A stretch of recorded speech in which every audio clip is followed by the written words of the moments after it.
Hey everybody, welcome to Back of the Shop, a brand new podcast that's highlighting pro late model racing, specifically focusing on the Cars Tour. We're going to be highlighting a little bit of pro racing across the entire country. So to get things started, a little background on this podcast, we've got some co-hosts here with me. Across the table, Kyle Hood. Kyle Hood with TH Motorsports. Alex Carter with Tanner Dean Racing. And Jason Kutsch with North Creek Pond Maintenance. That's right. All right, so a little bit about this podcast. We're showing the light on the pro racing. You know, you have all these other podcasts. They'll talk about the Cars Tour, but they're mainly talking about late model stocks. And the pros never get love. And there's great racing in the pro cars. A lot of good action, drama, storylines that never get highlighted. So we're going to be doing that throughout the entire Cars Tour season. We might even have some more episodes that are going to be highlighting some other big races, some marquee events, like the Nashville All-American, the 100, which the Pro Late Models race, maybe Berlin. Montgomery has their big Pro Late Model race. So we're going to highlight a lot of those big pro races, specifically every Cars Tour race. We're going to have a new episode every Friday after the Cars Tour race. So fingers crossed we can stick to that plan. But for now, I'd say that's the agenda. Moving into this first episode, though, we wanted to introduce y'all to who we are, our background, a little bit about the Snowflake 100, biggest pro late model race of the year, happened this past weekend at Flags Speedway, along with the Snowball Derby. So big race this weekend. A lot of attention, a lot of media was headed to it. So to start, we all picked our votes to win. We had 2 picks per person. We picked a driver that's full-time in the Cars Tour, has ran a lot of the Cars Tour Pro Late Model races. And we also picked some non-Cars Tour drivers just to kind of throw a curveball. Maybe they're a Blizzard Series driver, a CRA, ASA, just somebody else that was on that entry list that doesn't run full-time in the Cars Tour. So I'll get started. I picked a couple of pretty strong hot shoes. One being Jimmy Renfrew Jr. That was my pick.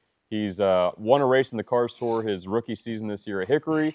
And then to back it up, my non-Cars Tour driver, I picked Jake Finch. And I picked him because he was in a Hunter Robbins car. The car that Hunter Robbins won last year. What team is that?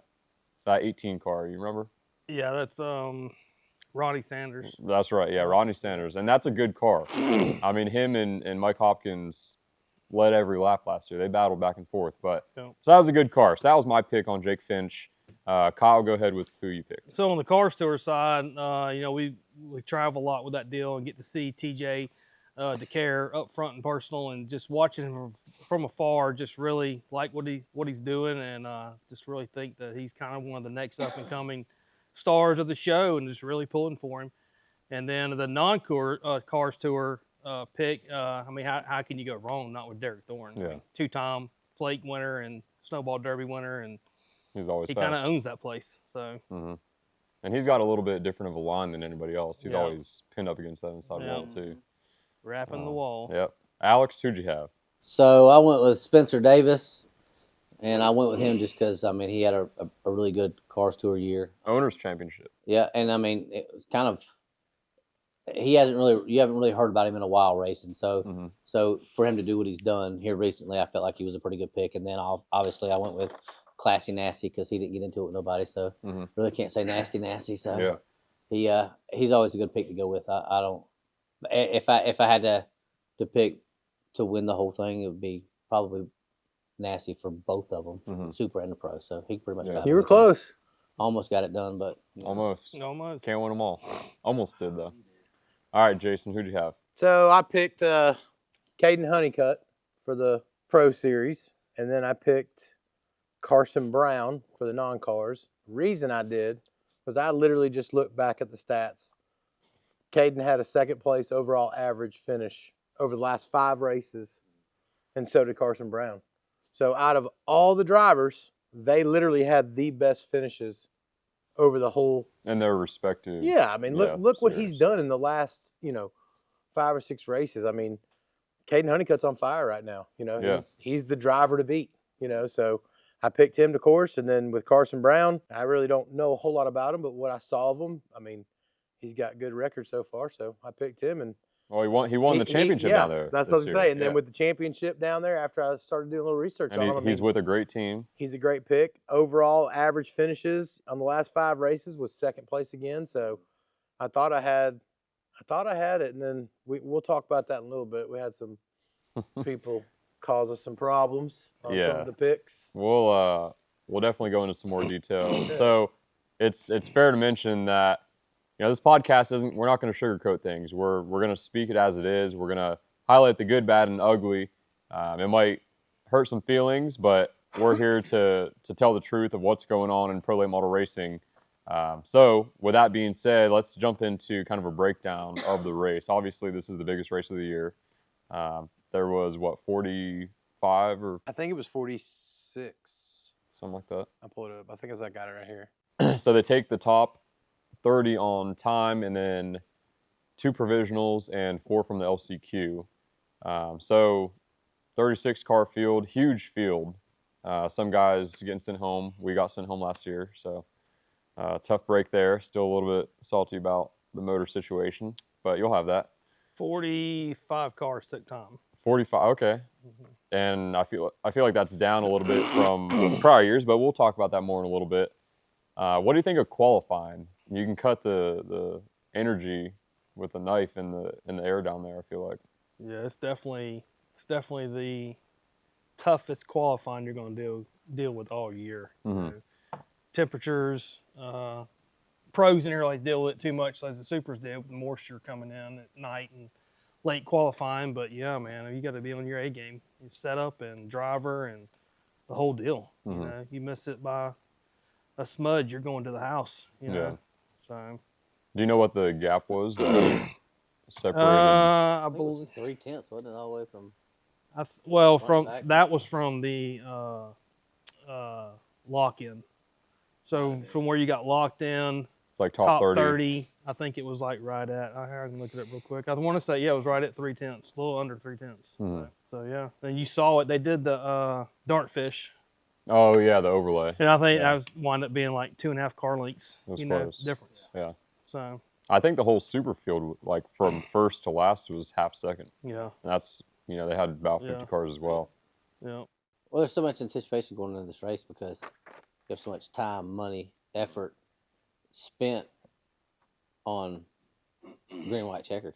Yeah. So, you got Grant Thompson that qualified 42nd out of the 45 that took time, and he was right over, half a second. Yeah. So pretty much same deal as the supers. 2 or 3 guys below him were a little bit, 2 or 3 tenths slower than him, but that was up to the 42nd. So yeah, pretty tight deal.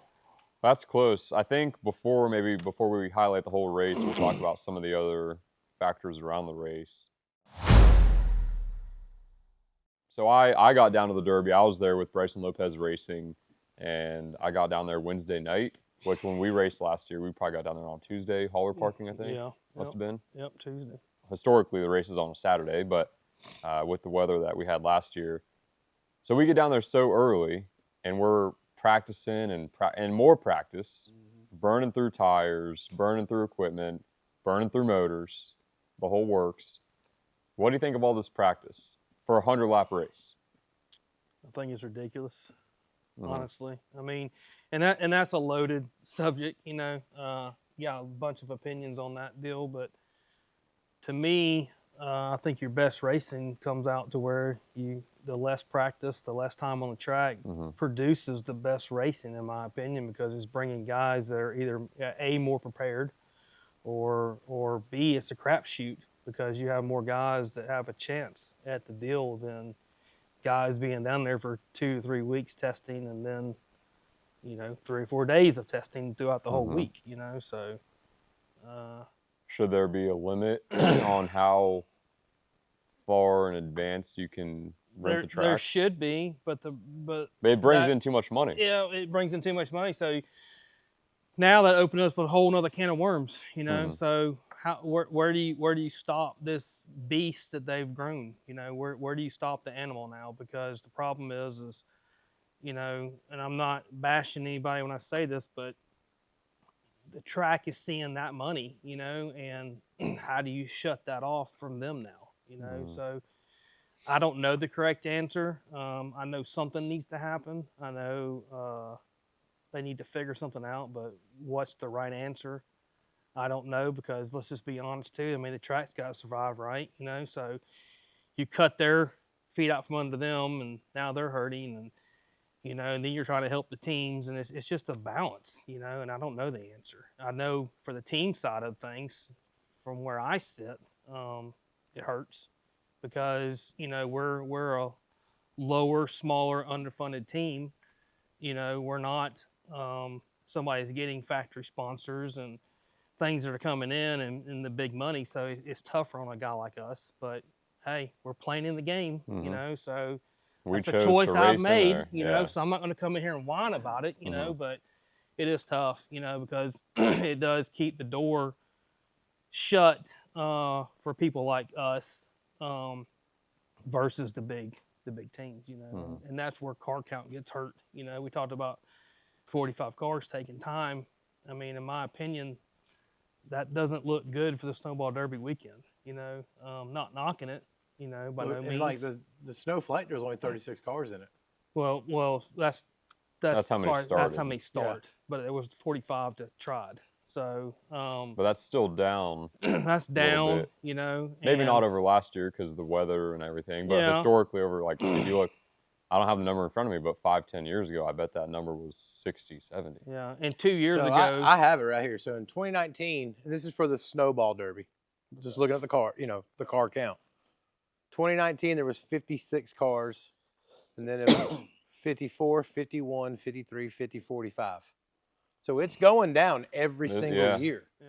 But a lot of that had to do with, I think, that, you know, what was the other race they just had down there? The big week. I mean, that was a week before, and that had 45 cars. Had 45 cars there. Yeah. Like, people aren't going to go running to Snowball anymore because it's too expensive. And it paid $30,000 to win the big week. Yeah, pretty sure. Yeah, but I mean, and that's a 2-day show. Yeah, and they were already down here, so really that was just they was saving them money from going to one or the other, pretty much. You know what I'm saying? You go to both of them, you know, if you didn't tear nothing up. Yeah. But look at the purse. The purse is. Oh yeah. The purse is so small here, and it's the bigger it's been. This is the most money they've had this year. To win. I don't know about the whole Not over his lifetime, but over the over the last few years. It was $50,000 to win the Derby. $50,000 to win. Do you know what the pro paid? I don't know what the pro paid. I wouldn't be surprised if it was only $10,000. Yeah, I'd say it was $10,000. I think what it was. Yeah. Which doesn't even cover. We can look that up here in a minute to confirm it, but yeah. But again, how do you fix that? You got to get fans in the seats. Well, and there's things like. Well, they were fans in the seats isn't a problem. Yeah. They pack it. They pack it. Even for Snowflake, it was almost a sellout. The problem is is that one race pretty much funds his whole year. Yeah. I mean, if you look at it, sets him in the right mode, you know. So that he can, you know, pretty much keep rolling with it. So he has to make that money in order to make next year the racing down there keep going. It's $10,000 to the winner. Yeah. $5,000 to second, $3,000 to third, and it was $750 to start it. And I know we're not in racing to make money, but that makes it. You're spending so much. All these teams, every team. Can't say every team, but majority of every team out there was putting on tires. Every run, and we knew last year. We only bought one set of practice tires for the whole Derby week. I need to look back at my notes, but I want to say, and we knew what we were doing, right? You know, we were going down there underfunded and just trying to show up and do the deal. And we went down there, and I think we bought a total of 3. We got a set for the preview.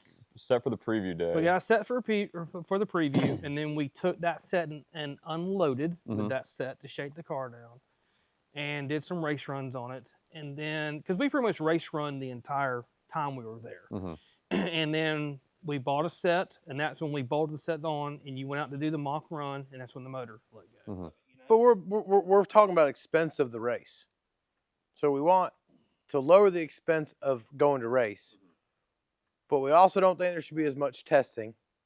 But then we're wanting to make the race longer, which is going to create more tires. Well, so that's okay. So we're fighting. Yeah, we're fighting 2 or 3 different things here. We haven't opened up that can of worms. Yeah. Yet. That's right. But that's a whole other conversation. I mean, it's the biggest race of the year, and it's why are we only running 100 laps? Let's run more. But there again, we're going to cost more money because we need more tires now to run more than 100 Yeah. laps. But you're talking 2 tires, right? I mean, I think the race needs to be at least 150 laps. Mhm. You know, an average pro race, not everywhere, but an average pro race is, 75 to 100 laps. Yeah. Cars Tour, they're 100 laps everywhere we go. You might go down to Cordell and run, 50 to 75. So it just The depends. only 200 lap race is Montgomery. I That's think. it. Yeah. That's it. And so, I think the race needs to be at least 150 laps Mhm. for that event. Well, the regular Alan Turner Pro Late races are 100 laps. That's what I'm saying. So why are we running 100 laps during the season and then turn around and run Yeah. 100 laps the biggest race of the year? it doesn't make any sense. The Supers run 100 laps. Yeah. Max, I'm pretty sure it's only 100. Yeah. The ASA race might be 200, Yeah. and they get 300 for the Derby. Yeah. So I mean, I think we need to at least have a 2-tire change during Mhm. that deal. I would just love to see the race shortened up weekend event. As far as how long you're down there, because you got all these hotels and expenses and everything going on. But at the same time, I'm going to sit here and be that guy and piss and moan about it. If we can't afford it, we just don't go. Mhm. And that's a choice we have to decide whether we can do that or not.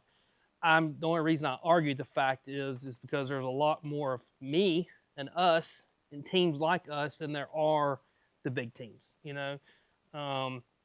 And for me, I want to see the car count good. I want to see that 60, 70 cars there. You go back 2 years ago, we went and ran the first race, or I guess it was the second race. Or actually, it was probably the first race, right? Where the Cars Tour pros were actually at North Wilkesboro.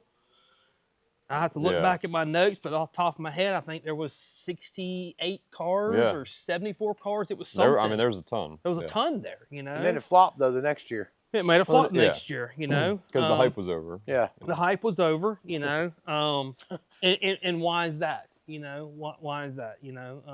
I think some of that's because of the repave, honestly. That hurt it. It was necessary, but it hurt it. It was necessary, but it hurt it because guys knew that they weren't going to have as big of a chance to run up front Mhm. against big teams and good cars on a new paved racetrack. They have a fighting chance on a low grip racetrack. It kind of evens the field a little bit. That brings up a great point. I'll ask each one of y'all. Mhm. Should 5 Flags repave? Brett, you go first. Oh man, I like old worn out tracks, although my track record might not be the greatest on them. Okay. I feel like that plays into my cards a little bit, where you got to save tire, take care of the stuff, be there at the end. However, this track came apart and ruined some people's races. Yep. TJ DeCare hit some track, knocked his left front end. Oh. Michael Hind hit some track, knocked his radiator out in the super race. Tom Majeski. Majeski hit it in practice. Nobody saw that, but Yeah. I saw there's chunks of asphalt sitting on the track, and I saw him hit it. Yeah. And it bashed his splitter in. Yeah. So you get 1 vote, yes or no? I'm gonna say no, Okay. and my reason behind that is because they've had successful patches in the past where they do a big chunk in the corner. You look at turn 3, there's a huge patch there.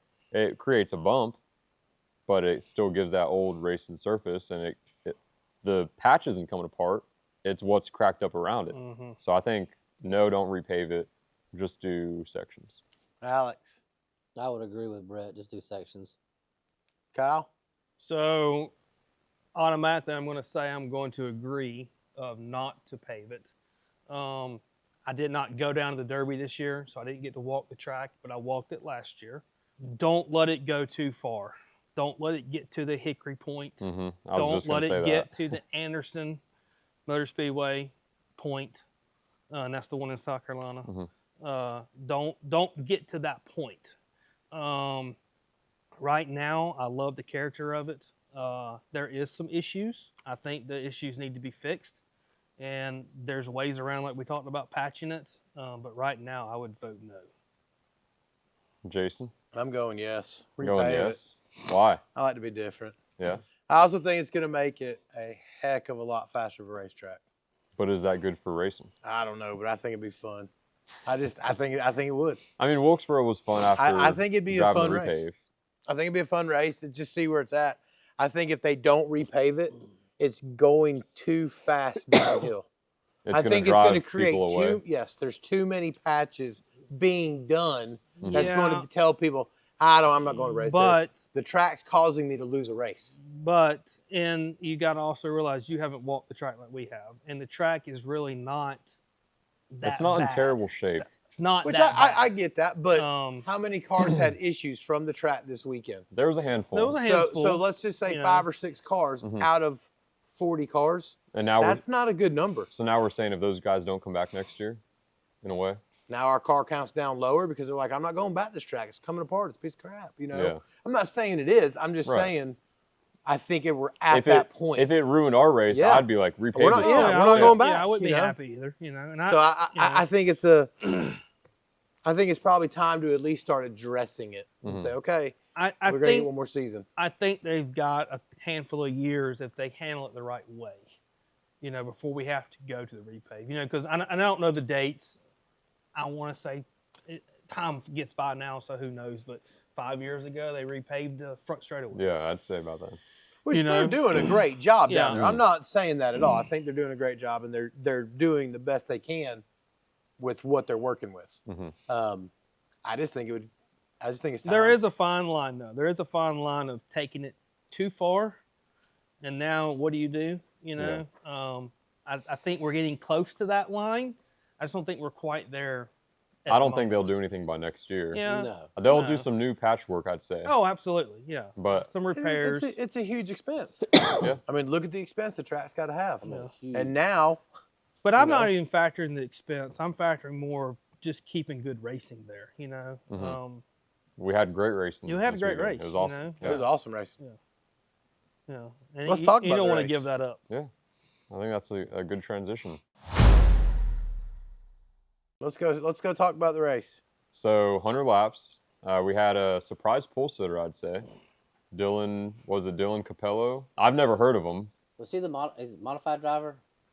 He's won a Lucas Oil late model championship out west, which I think is the asphalt, like the modifieds of Mayhem they have at Cordele. I think it's like that. Yeah. So they say he's a talented driver, but he's also a crew chief for Front Row in the Cup Series. So he's got to know what he's doing. Yeah. And I was listening to something on the way here, said he played a big part in setting up that car for this weekend. I think that car is it's a rowdy car. Trevor Cristiani owns it, but I didn't know anything about Dylan as a driver before this weekend. And he obviously, he had a great race. He sat on the pole, Did a phenomenal job. Yeah. Phenomenal job. Any surprises if you look at that qualifying order? Who surprised you? There was a lot of standouts. There was some disappointing. Zach Dixon surprised me. Yes. For better or for worse? For better. Yeah. He did well. For sure. Racing, qualifying and race. Yeah. Mm-hmm. Yeah. And me and Alex, we watch him. He's a local guy near us in our shop, so we try to especially pay attention to all the Georgia guys, and he did a phenomenal job this weekend. So looking at the qualifying order, Matt Craig, I was kind of surprised by that. Matt Craig can qualify though. He always is a good qualifier. That was a good run for him. Casey Roderick in the 62 car for, I think that's Ty King Motorsports. Yeah. That's a Georgia team. Yeah, it is. That was a good run for them. They've been getting better. They've been running some of the local races down there too. So he had a good run. Any surprises for the worse? I don't know, but I just got to throw us out there. The 3rd and 4th place were both my picks, so I did beat both. I beat everybody at the table on qualifying. You might have got the race, Alex, but I did beat you in qualifying.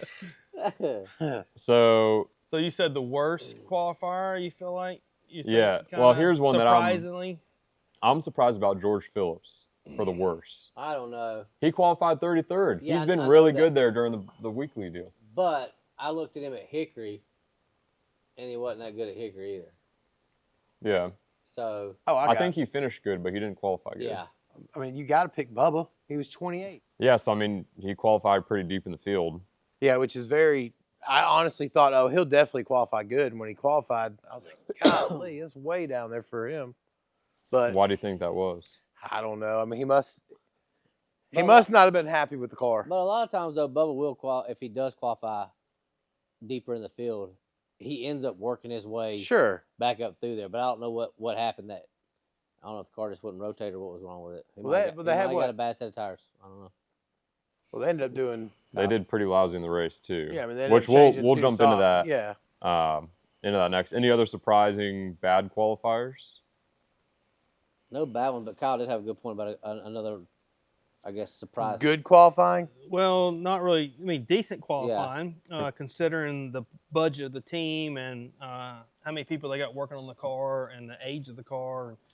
We had privilege to actually meet him last year. He was parked beside us for our race, which was Colin Allman.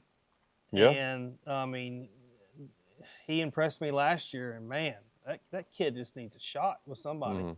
I'd love to see him in a good piece because, I mean, he wanted to finish in the race. What was it? 9th, 8th, 9th? Yeah, I think it was 9th. Colin is good. So I was. I've known Colin for a little while through iRacing. Yeah. Is that his home track? No, I think Auburndale.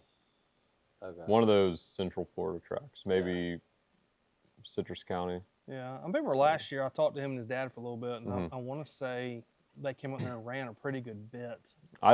Last year. I didn't even have a chance to catch up with him this past weekend. But man, I mean, for them, that's the guys you pull for. You know, that's the true racer. You know, they're working on their own stuff, and and they're pinching every dollar they can, and they say on the broadcast, I don't know if it's true or not, but he's driving a 20-year-old left-hander chassis. Wow. That they have gone in there, and keep updating and working on it and making it their own. And man, that's awesome to see people like that get up there and have a good showing.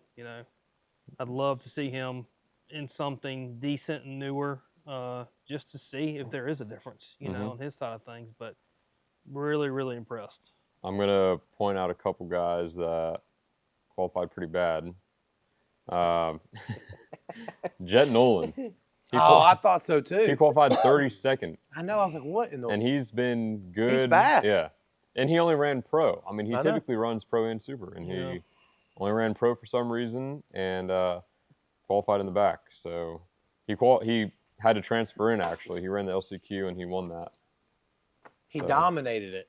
Yeah. That's the thing. I was like, okay, he had a good race. He's got a nice ride. I mean, his car was good. I mean, he dominated the last chance race right there. And he finished 23rd. He was caught up in a big wreck when he was running. Which one? Yeah, he was running as high as 17th. So he made up some good ground. Well, let's switch gears a little bit and talk about the race. So some drama throughout the race. It started off clean, 25 laps. A quarter of the race was green.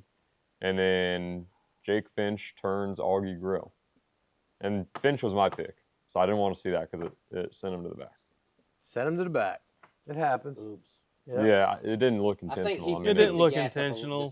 No, I think it was just a race. I mean, he knew what he was doing. He was trying to say, hey, I didn't appreciate that, but I don't think he meant to turn him. Augie got right in line in front of him. So. Yeah, I think it was misjudgment on his end. But then lap 45 comes around, and my guy, Carson Brown, doors Thorne, and then Thorne dumps him the next turn. Thorne's Kyle's guy. Thorne's Kyle's guy. Yeah. So that kind of put both of us in the rear back on that one, which I think there was some interviews where Thorne said that Brown brake checked him. What do you think? I don't know. To me, it looked like Brown slowed up a little bit through the center. Which he could have, because Bubba was pulling off.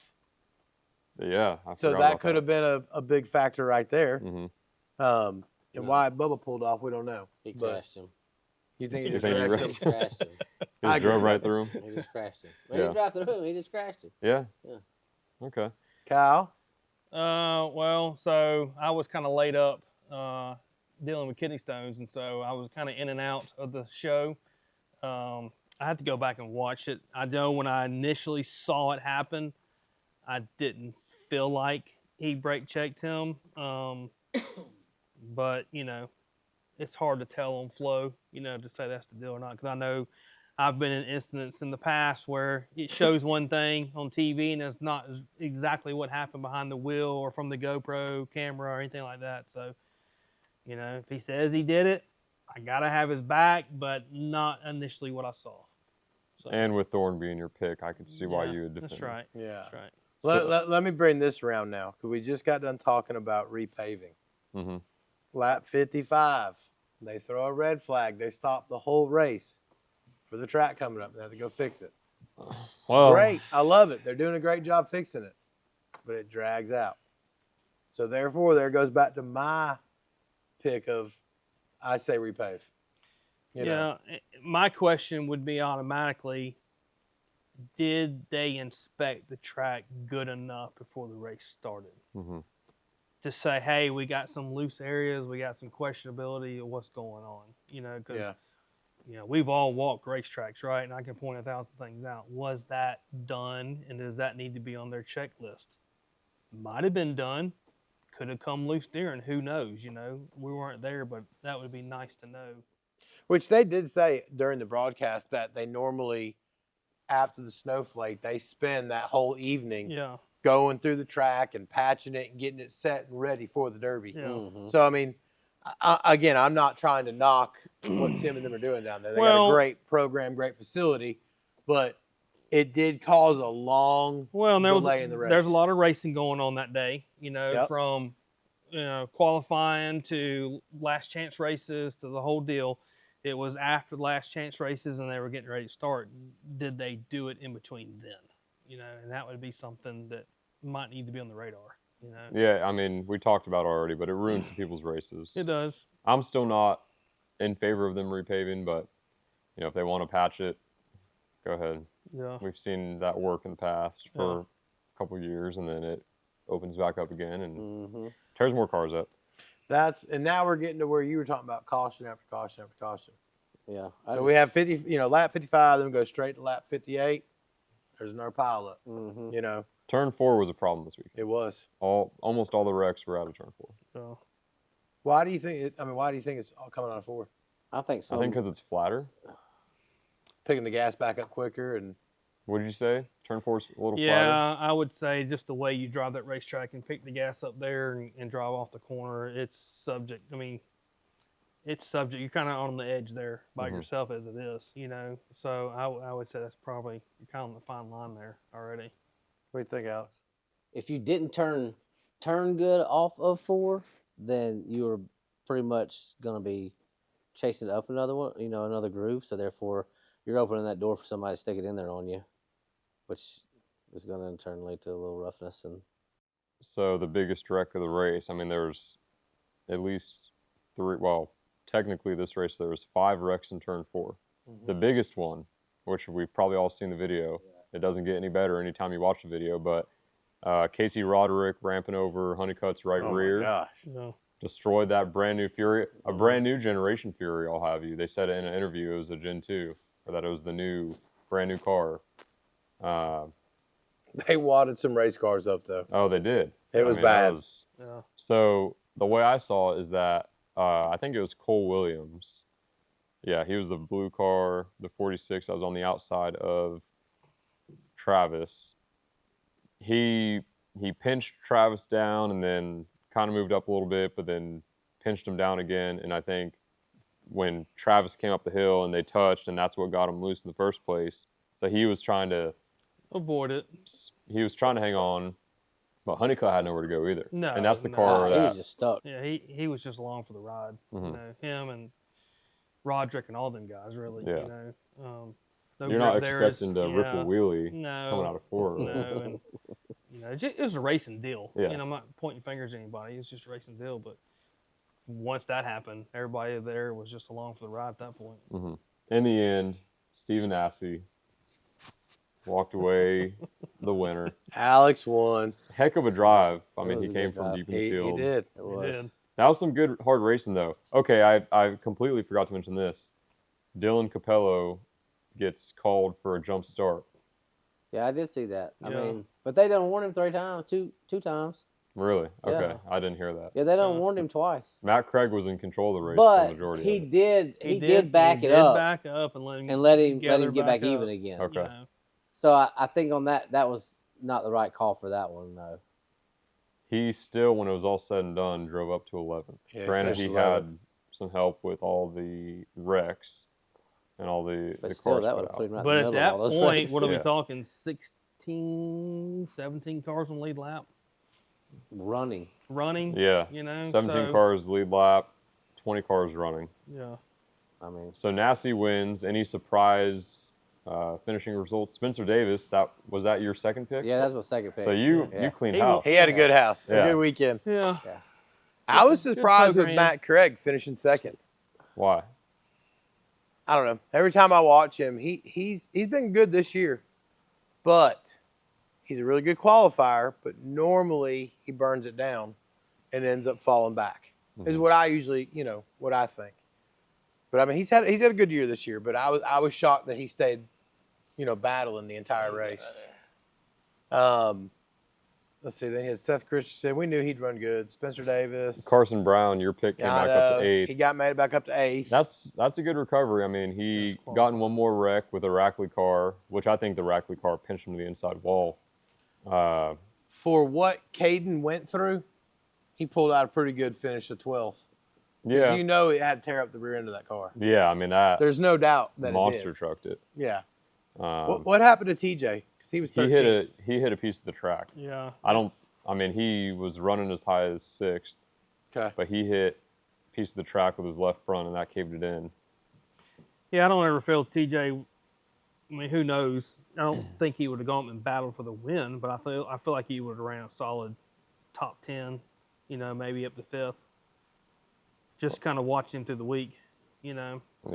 Let's talk about Belo, Brandon Lopez, my guy. You got to give him credit. Yeah, I think Yeah. so. I mean, how many races he ran? 10 races? 12 races? Oh, he's- Ever? This season, No, this he's season, probably 30 this season. this season he's ran a lot. Yeah. His Yeah. first year, but he's ran a lot of races, more races than I probably ran in my career this year. I was shocked. I mean, he did well. Yeah, I mean, you go down there and finish 16th on the lead lap your at the first Snowflake. attempt. Absolutely. You got to Yeah. give the kid praise. I you think know. it was he had excellent accident avoidance as he normally does. He's usually pretty good at missing those. He's good at heads up. He did pass some good cars throughout the race too, Yeah, so I'll give him credit there. absolutely. Anybody else that stands out? I mean, survival in these races is a lot of things. I mean, that's the biggest part. I mean, especially at this one right here. If you can survive to the last 10 laps, you got a shot to win, Yeah. which Can't- is bad. I know. I mean, you got to think, looking at the finishes, see, Brandon, he had one guy behind him that was on lead lap. That's it. Then you had 3 that were a lap down, and then everyone else was out for the race. I got to give him credit. Zach Dixon, I mean, he finished, I mean, there again, 15th. Yeah. not bad, Yeah. So overall, kind of a wreck fest of a race after the second half, but you're happy, Alex. You Yeah, got I your feel winner great. Yeah. wrapped up. Full house for you. Yeah, he killed it. Should have went to Vegas. Talking about the Derby a little bit, we're not going to highlight too much about it, but Caden Honeycutt, man, what a drive for him. He was in a Jet Motorsports car, racing for, big reason. Jeff Sandlin passed away, and he was a big part of that team.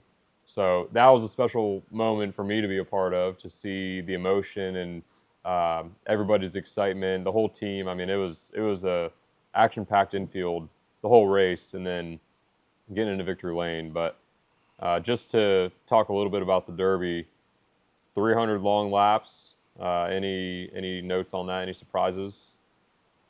Nassie drove from 30th to 2nd. Yeah, I mean, no, I guess no real surprises. Not with, let me look. Bubba, I mean, he wasn't really. Okay, how about this? There was at least 3 missed shifts in the Super Race. Yeah, We're at the biggest race of the year. what's and going on with Who that? did it? Bubba missed a shift. I don't remember who the other ones were, but I know Bubba did. Or he just had a bad restart, but it was bad enough to ruin some people's races. Jace Hansen, he's always been pretty quick, but I can't remember who he was teamed up with this weekend, but he had a really good run. I mean, he has top 3 speed the whole race, and he finished 4th. So good run William for him. Salwich didn't do too bad. No, top 5? He's had a rough go at it here lately. Yeah. Well, he's with Rackley now with the KHI deal. Let's But- bring up a subject also that everyone's been talking about is tires. Okay. Tires. What about them? Well, if you look at what everyone's saying, everyone down there said the tires were great. Every They're- article I've read about it, the guys are actually saying these were probably the best tires they've had. This guy, I read an article from Marcus Richmond. And this is what he says. All the negative comments in the last months against Hoosier. I want to say they did a great job coming to the Derby. We made 5 qualifying runs that all were within .03. That's consistent. Starting 16th, not bad for our second out. It's been fun working with the JCR3 guys. Is that Matt Craig's team? Yeah, Matt Craig's team. Okay. There's just one after another of the drivers talking about how the tires were so much better. So we got, that's, What do you think about that? Because they were on the ST1 still on the left. They were on 3s for the right. Yeah, I mean, that's a huge debate. What was the 3 ran for? Wilkesboro. on? Three was a ones and Cars threes were Cars Tour. For Late Wilkesboro. Model No. it was late model. That's what they ran on. All 1s and 3s, they were on 2s the whole season. No, they were on The late one- model stock? Yeah, they were on 1s and 3s the whole The season. pros were on 1s and 2s. Mm-mm. Pros were on 1s and 2s, and they were on 1s and 3s. we got a debate. I think so. Google it. Google I gotta look this one up. Google it. Google it. Because I'm pretty sure the late model stocks, until they switched to the F45, they were on 2s all the way around. So what was the 3 for? I don't then? Where did believe the so. 3 come into play at? The 3 came into play at Wilkesboro. Well, they could. You're right. They were on 2s. That's right. They were on 2s all the way around. All We the way were around. on 1s and 2s. 1s and 2s. And then 3s for Wilkesboro. 3s for everybody was on 3s for Wilkesboro. Like but didn't they Nashville. bitch at Wilkesboro about them? They've complained the entire time they've been on the tire. Actually, yeah, they did. Not just because tire durability, but Caden Quapple had a deformed tire at the first race at Wilkesboro this year in his pro car, Yeah. and they let him change it, and then he went up, drove through the whole field, and finished like 3rd or something. So, All the drivers are saying they like the tire. So- I'm gonna say most of the drivers. I mean, I like the tire. I didn't have a problem with it. Yeah. I haven't ran it enough to say it's my favorite tire, but it's worked. They're comparing it, like Honeycutt. Caden said that it feels like the F50, is what he said. Well, that's a fair assumption when Well, it's yeah, a harder that's- compound yeah. tire. Yeah, and that's what it's supposed The to be 3. based off of anyway. hmm Well, I think that wraps up our conversation with Pensacola. Jumping into the next area here, the Cars Tour released their schedule for 2025, and there's some bold tracks on there and some surprise tracks for the pro cars. They're finally going to Dominion, so that's a change. But beginning of the year starts at New River. That's New a far River that's a All-American? far track. Where's that at? Jacksonville, North North Carolina. Carolina? Yeah. Let's see, New River, Wake County. It seems like they're putting the races that nobody wants to go to at the beginning I of the think year. Wake County's late model stock. You're right. They're Sorry. not doing pros there. Yep. Because then April- we're open on April 12th, which to be determined is the pro late model. probably going to be Cordeal. We're hoping I hope we're we go hoping it's Cordell. Cordeal. Yeah. That'd be cool to get some late model stocks down there. Other than up in the Carolinas. Yeah. Junior wants it to happen. That'd be cool. I'm glad he's shooting for it. Orange County, April 26th. Ace, May 2nd. Wilkesboro on the All-Star Weekend, May 14th. Then the pros are off for a month, then they go to Dominion. They haven't raced at Dominion in the past, but that's a fairly new repaved track, high speed. Caraway on my birthday, July 2nd. That's another midweek race, which I think is a very dumb idea. But I don't call the shots, so you'll have it. August 2nd at Hickory. August 16th at Anderson. I'm excited for that one. We tested Anderson. It was pretty good there. Yeah. Anderson's good. Kyle, I know you're doing some thinking over there. What are you thinking about? I'm just reading through it all, so Yeah. I'm ready when you ask me a question. Florence, August 29th, South Boston, September 13th, Tri-County, October 4th, and then closing out the year at Wilkesboro again. I guess my question is, are you happy that we've dropped off a Hickory date and a Tri-County date and introduced 2 new tracks for the pros? Yeah, I mean, I think we were kind of wearing Hickory out a little too much. More than it's already been Yeah. worn out. Yeah. And let's just be honest, like that place needs some love. Like it's Hickory? Yes, like They put a little love into they it. have, but we got to do something with the surface. It's in my opinion, we're past the point here. You Yeah. know, so it just wears your junk out. You know, I mean, it's just so rough on the equipment there. Have you ever been to New River? I have not ever been to New River. Well, that track is like 1.5 miles, but in the size of a half mile or whatever it is. But we're also going to Anderson, you know, so I'm a little nervous, you know, just because, you know, we're going to have the same deal there, track coming up, you know, because they have that happen on the local weekend shows already. So we're going to have a lot of cars at one time out there, and I don't want to see them hurt this opportunity that could really keep them on the schedule, because I think it's a great place to go race. Yeah. It's a bull ring. It's a bull ring. It'll put a good show on, but just need to make sure that they're on their A game to accept this date and make sure we don't lose it. You know, that'd be something I'd be concerned about. Super excited to get down to Cordell. Hopefully that's the date. Yeah, hopefully. I don't know what's Yeah, they what's haven't the holdup. officially announced it, but if they can get everything worked out, that would be great. Because if they don't go there, they're just going to put it on another track. Yeah, that we're they're already gonna to. Nashville? interfere with Hickory or Do you think it's going to be Nashville? Nashville would be a good opportunity. You know, That'd be fast. Late Model Stocks ran there a bunch back in the day. You know, I know they have something they run there now, Late Model Stock, but I think they run on the On the quarter mile. quarter call it mile. limited So or something, don't they? yeah, I mean, it's, Yeah. you know, so me growing up and going to Nashville, I mean, Late Model Stock was always there. You know, when we were there, so like to see them come back. You know, keep that place alive. All right, well, closing remarks. We're going to wrap things up here because we're all getting hungry and probably hangry too. Next episode, we're looking at the Red Eye. So that's at New Smyrna Speedway. It's only a 50-lap pro race, which I grew up going to New Smyrna. I mean, that's where I started racing. That's going to be January 4th and 5th down in New Smyrna, so I will likely be there on scene. Should be a good turnout, though. I mean, that race usually gets a good amount of attention, and that there's not really an off season. I thought we'd get a few months off, but No. you've got New Smyrna, you've got Speed Fest in January, and then Speed Yeah. Weeks Yeah. in February.